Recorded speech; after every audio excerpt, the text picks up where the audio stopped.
Well, you already know what it is. It's another exciting episode of eThought Conversations where we have people who are educational, entertaining, and engaging people and individuals who are making a difference in this world. Man, I got a difference maker today. I'm so excited, so I'm not going to belabor the time, but I got to give him a formal introduction.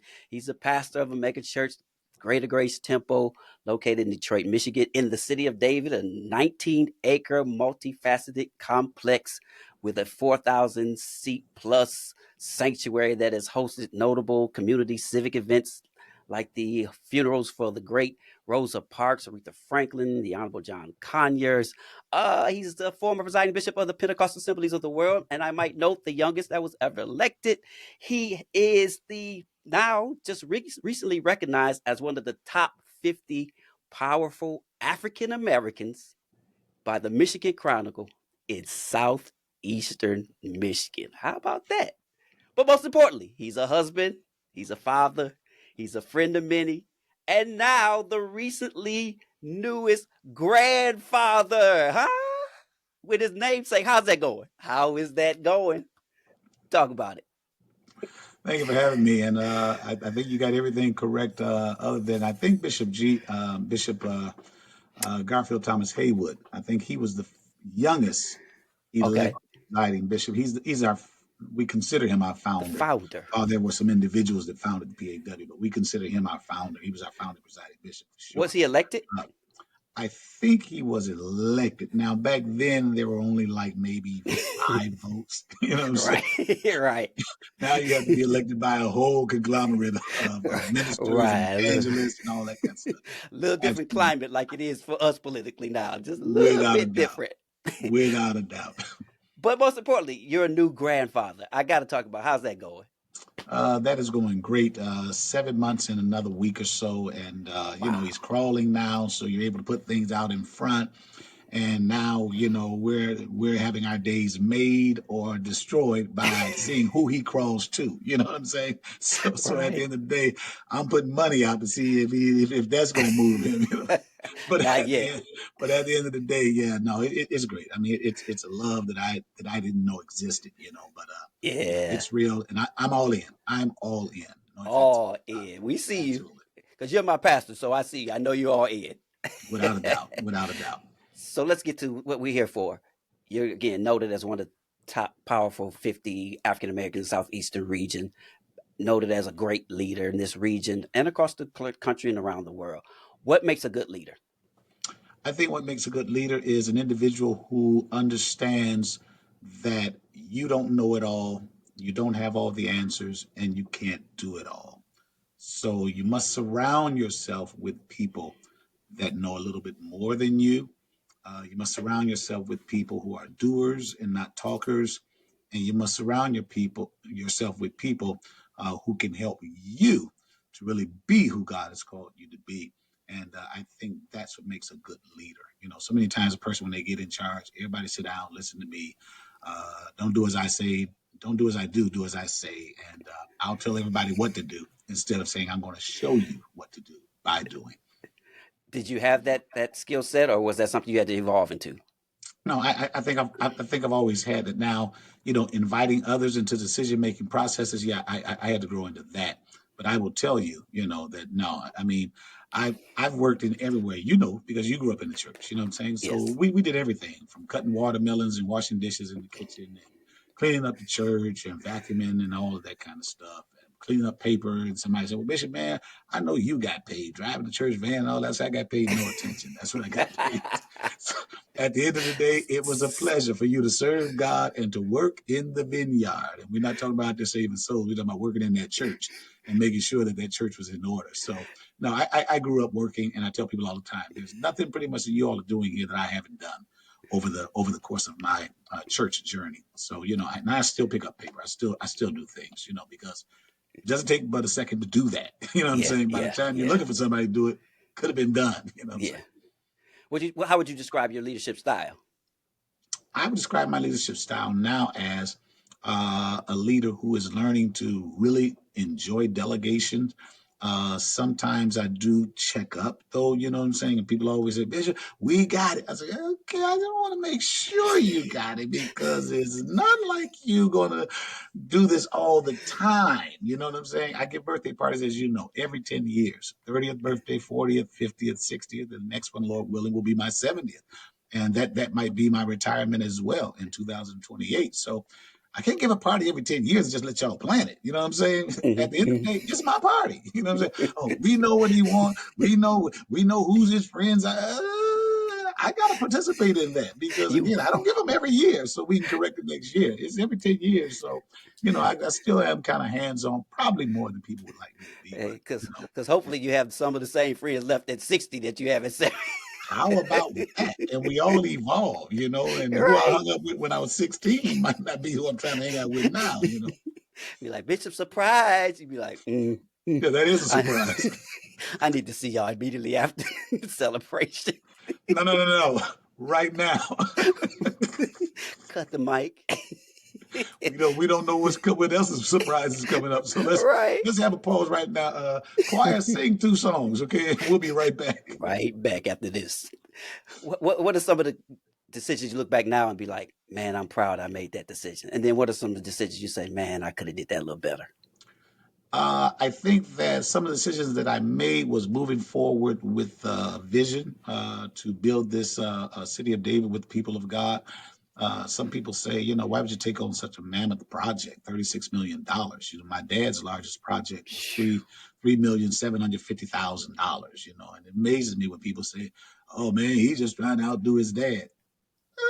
I could have done something $5 million and outdone him, and still You have heard that? millions of dollars in the bank. Yeah, oh man, yeah, they don't need to do that.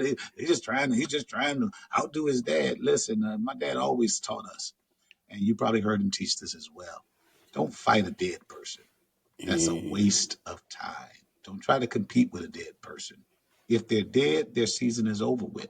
So just make sure that when you leave here, wow. that a jury comes in, well done, thou good and faithful servant. So, That's a nugget. I think those are some things I'm proud. I'm proud of our community outreach. I mean, I'm proud of Greater Grace Temple being a community church.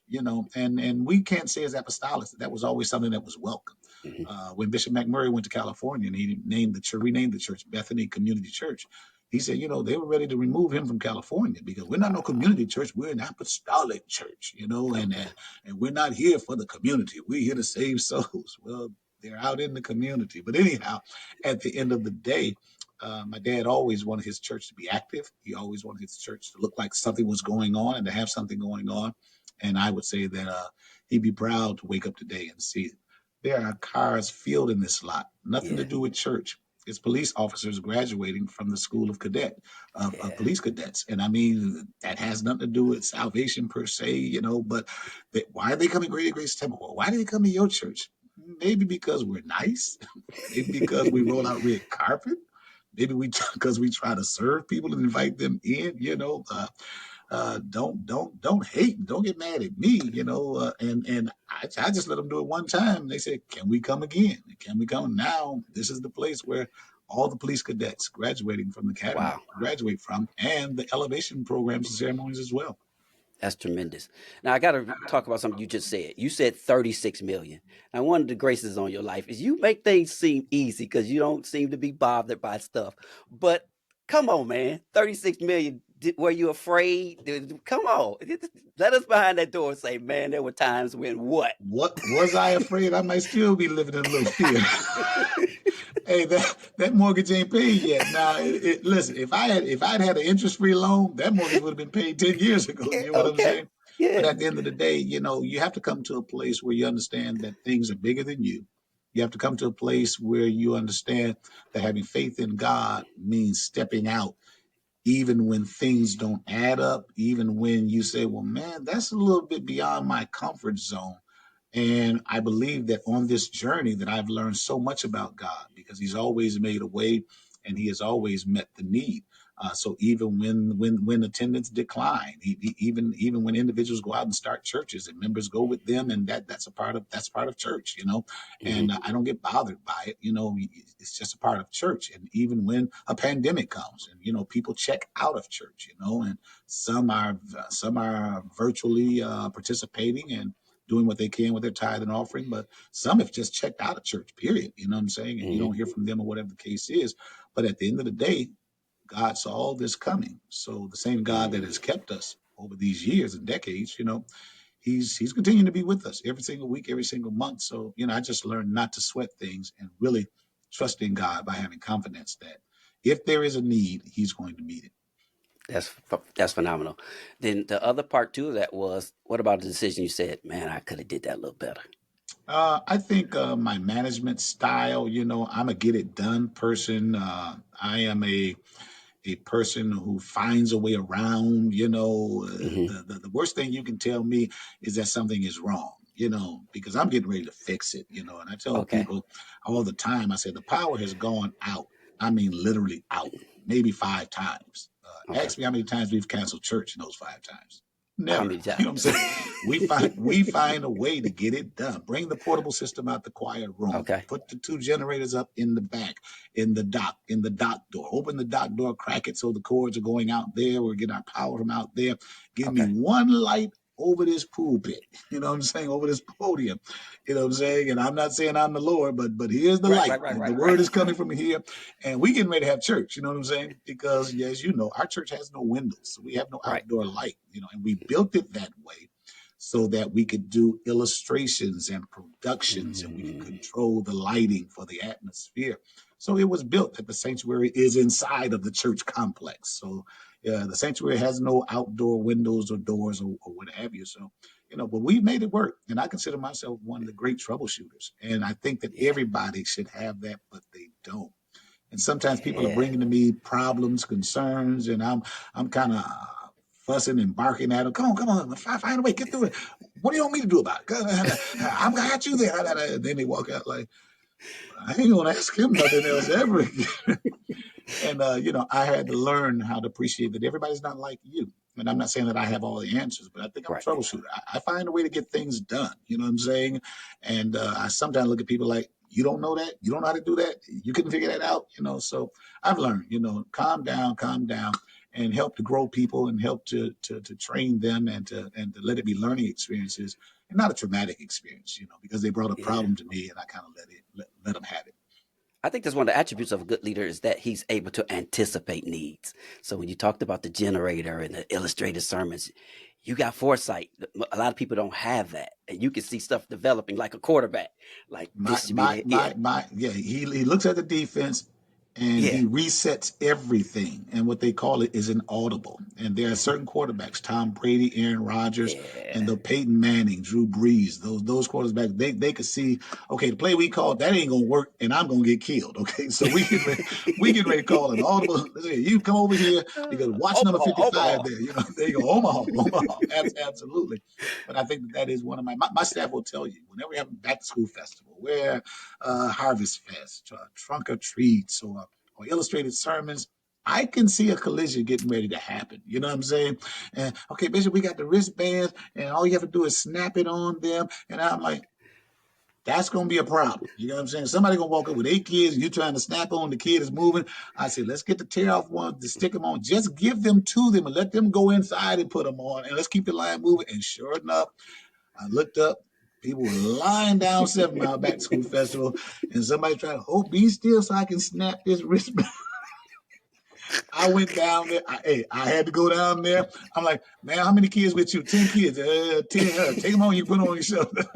and got that thing, and it was clogged up. Are you hear what I'm saying? Yeah. We only having this for 3 hours. If it's taking them 45 minutes to get in, then the kids not going to be able to enjoy it. So yeah, And mother's doing absolutely. the snapping. Stay still, baby. Absolutely. The haircuts, you know what I'm saying? You can stand in line for a haircut. There's Yeah. only 5 barbers, and you miss all the rides. So I said, let's come up with the numbering system, okay? And then the DJ can say, if Mm. you're in the haircut numbers 1 through 10, you need to report to the haircut. That way you can enjoy yourself and still get yourself groomed for school or whatever. So Yeah. yeah, I can kind of see those things coming and figure it out and work around it real quick or make it easier. And I That's think one that's of one of my gifts. I the, think that is absolutely one of my gifts. No offense about that. totally working under you is totally one of your gifts because you think you got everything. You be sitting in your seat, be like, you see that little ant crawling right there? Go get before he crawl up the podium. You be like, Hey, doggone listen, listen. I will tell you. You know what I'm saying? My dad used to say, "I see everything," and we was like, everything. "What do you mean you see everything?" I see everything. I see stuff y'all don't see. I see people that are acting, and you all think they in the spirit. And that's a spirit of distraction. My dad would Yeah. go over there and sit that person down. He was enjoying the spirit. No, and he was right. He was right. My dad will tell you, Bishop sees stuff that we don't see. And of course, back in the day, we were sitting in the pulpit, so we were looking out at the Mm-hmm. mass of people, and you can see things that everybody else, your head is to the back of them, you know what I'm saying? So you might not see things, but yeah, I come into church, A security, M1, row 16, seat number, whatever, whatever. Watch Mm-hmm. that person there, you know what I'm saying? Just keep Mm-hmm. your eyes on somebody over in there, and I don't know. Well, I do know. God gives the pastor discernment, Yeah. and God gives Yeah. the pastor foresight. And nobody Uh, wants to be with a pastor they can't see. As a matter of fact, when we're playing golf, Eric, and people are losing their ball, man, I didn't know which way to go. Hey, Bishop, where'd that ball go? Because I can find them golf balls. Man, Bishop know where that ball landed, man. He know the vicinity is in. And I always joke, I said, do you want to be under a pastor that can't see? yeah. Yeah. That's He ought to good. be able to see trouble coming your way and know Yeah. how to steer you and direct you around it. But anyhow, yeah. Hello. You talked about community church. You talked about possibly retiring at 70. People say you should die in the ministry. You've been called to save souls, but now you're transitioning into another season in your life with a transitional young men's facility. Talk about that. Yeah, it's my next, and that is getting into the foster care space, or I should say specifically Okay. the aging out of foster care space.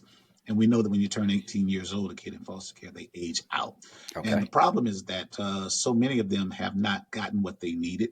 They have not applied themselves as they should have.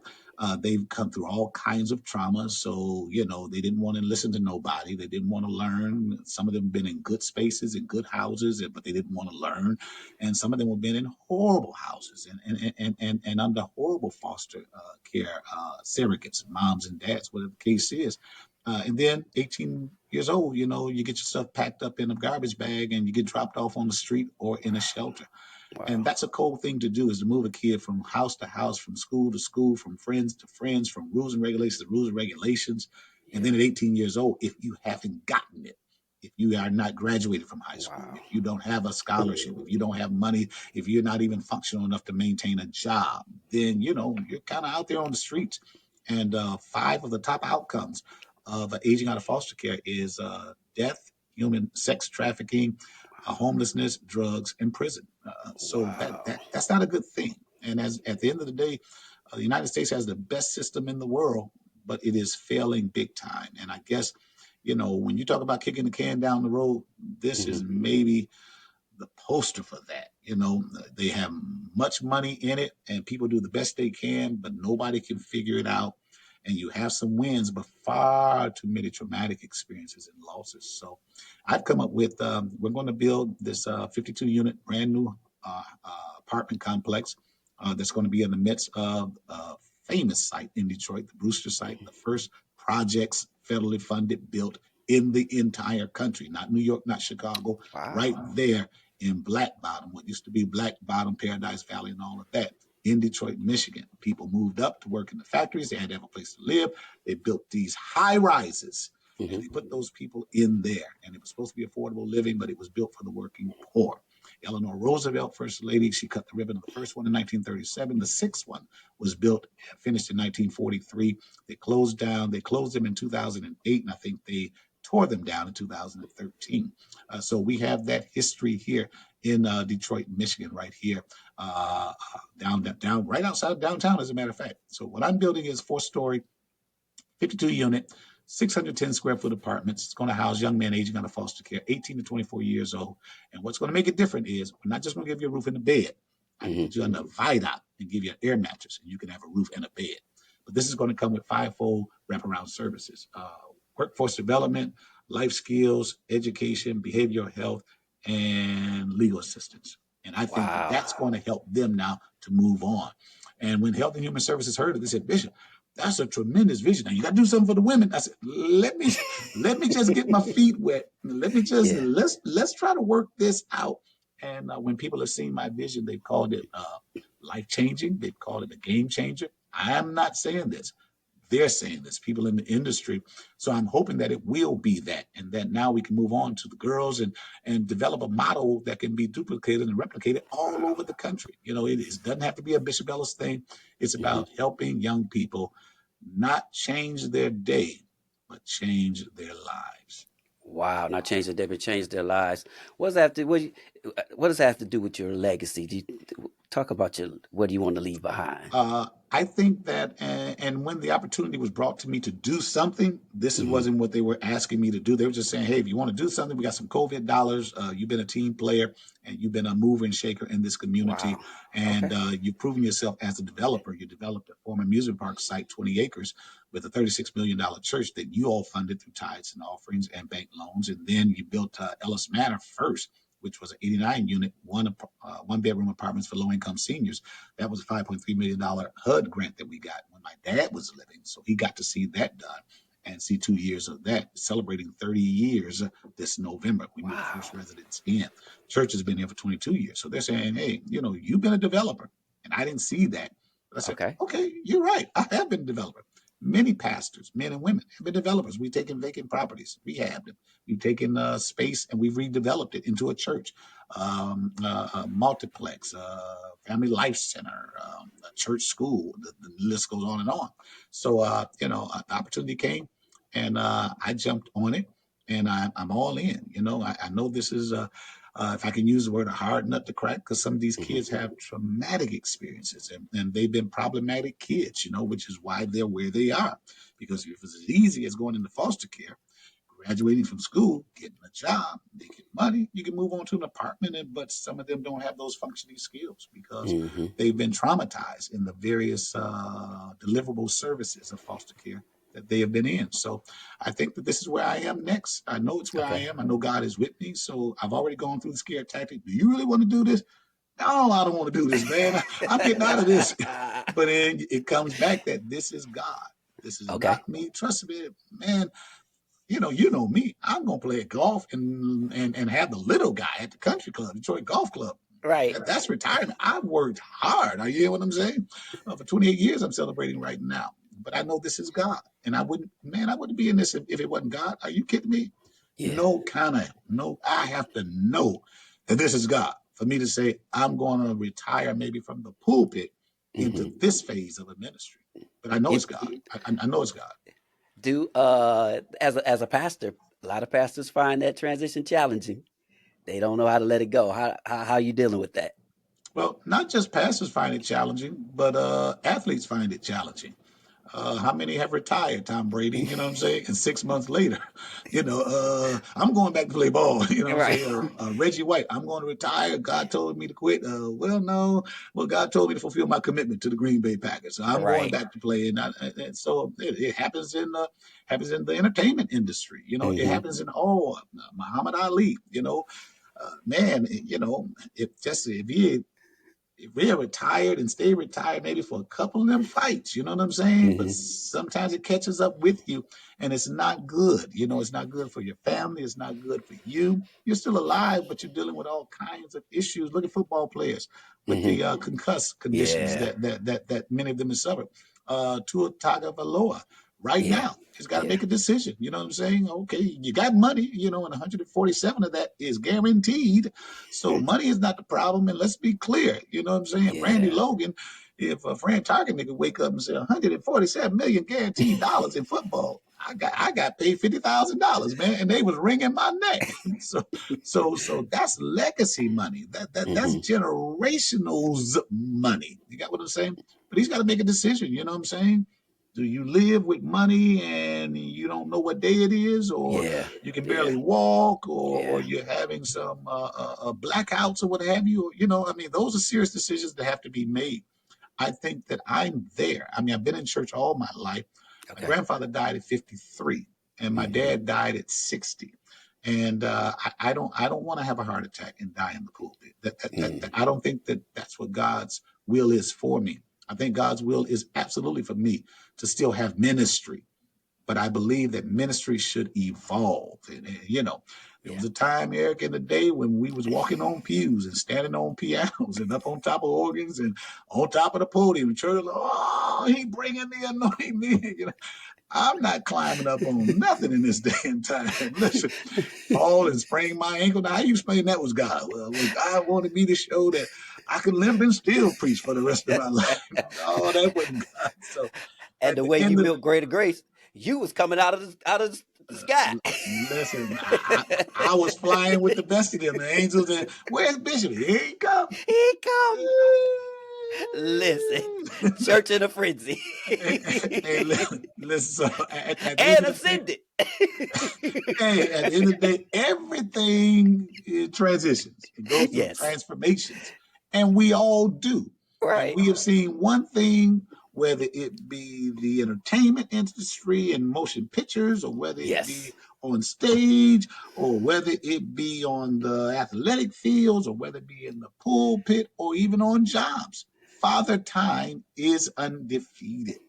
So Yes. I figured that I better learn how to embrace it and not try to be something that you are no longer. I You know what love I'm it. saying? So those 27 days, 27-year-old days are over with. Those Yeah. 39-year-old days, my Yeah. 47-year, my 52-year-old days are over with. I used to come out of the Palace of Auburn Hills, and I know where the car is parked, and we get down, look traffic clear, and we get up down from the steps. And I say, buddy, first one to the car, $5. Take off, man. The first time he beat me was the last time we raced. Hey, that was over. That was a wrap. I'm It not was a gonna wrap. try to kill myself trying to be something that time has passed. I'm not racing one block, let alone through cars trying to touch the car first before my son does. It's over with.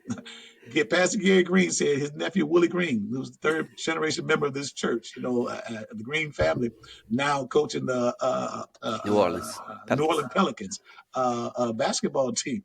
Gary said, "Man, the first time in my backyard that Willie went up and dunked on me, he said I went over to the porch, took my shoes off, and I ain't put them on since." He said, It's a he said, wrap, that's baby. it, man. He said, I was used to backing the little fella down. Come on, man. But you ain't strong enough. He said, the first time he went around me, went up and dunked.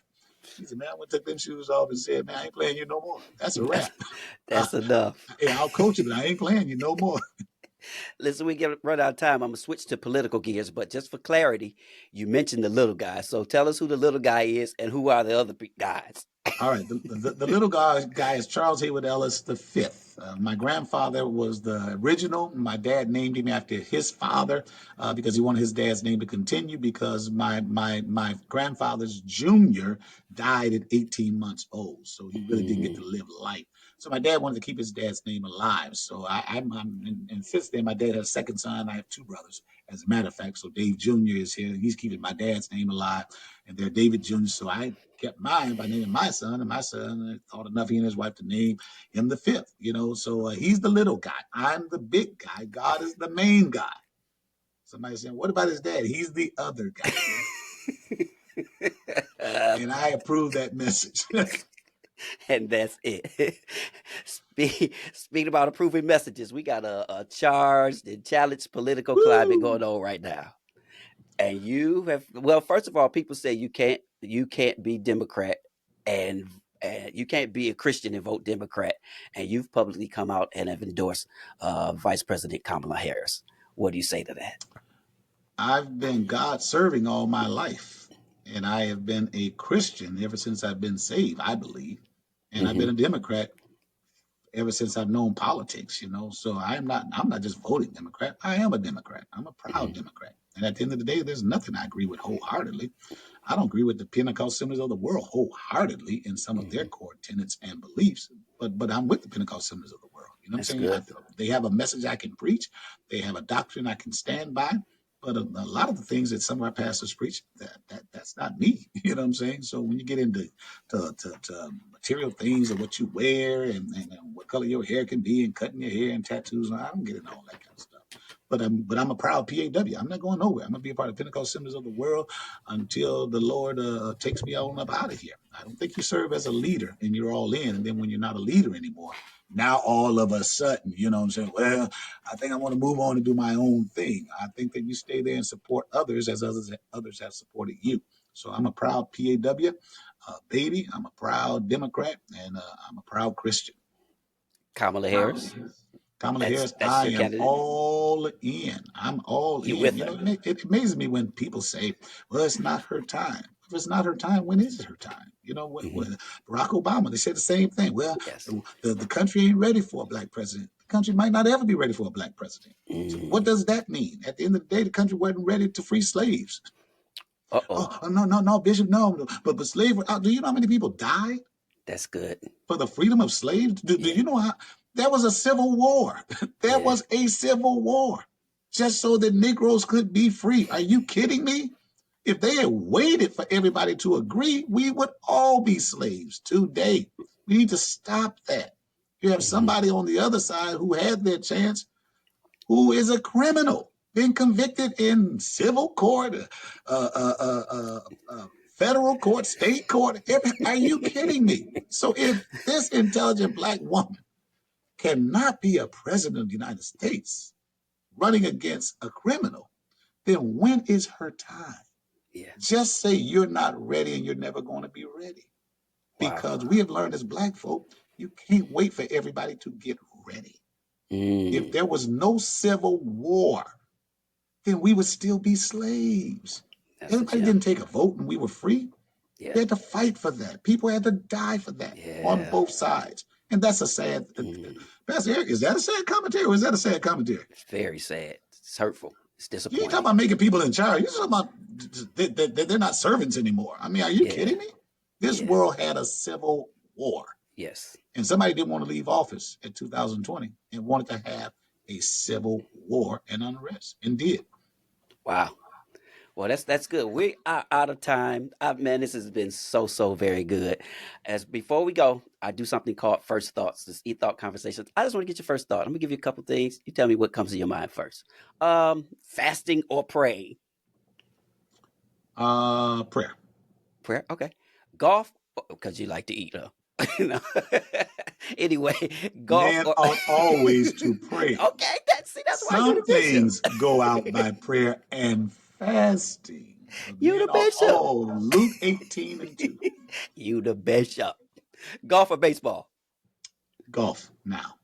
Okay, because you did play baseball up into your college years. Correct. Wayne Okay, State. okay. Football or basketball? Football. Football has 17 games. Basketball has 82 games.